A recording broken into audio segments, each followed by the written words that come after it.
how do we see the series going? Well, look, I think it's obviously a 5-test series, starting in Perth, then going to Adelaide, which is a day-night game, then Brisbane, then the Boxing Day test, and then Sydney. Now, that's all happening in the space of about 7 weeks, 5 tests in 7 weeks. And I was just having a look at all the ages of both teams. And I think the Australian team or squad as it's made up might have 1 or 2 players who are under 30. India might have 3 or 4. So it's almost a battle of the veterans. And not that that's such a bad thing, but a 5-test series in a short period of time in a hot Australian summer will test everybody, physically as well as mentally.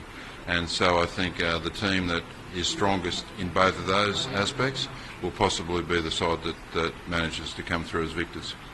Oh, definitely. Look, I think there's no secret of the fact that Australian pitchers have become a little bit more bowler-friendly in the last period of time.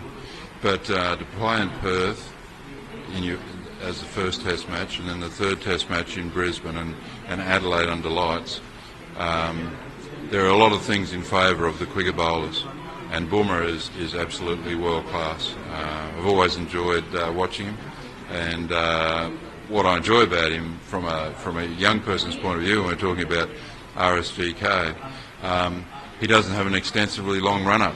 You know, he generates his pace from his gather and his action at the crease, and I think that's a good thing, so that you're not taxing the body too much as a fast bowler.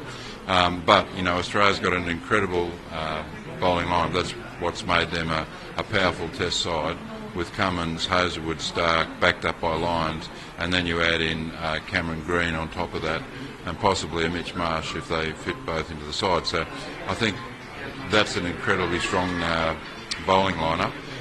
Bumrah heads the Indian bowling lineup. Shami possibly, Siraj possibly, maybe Thakur, I'm not sure.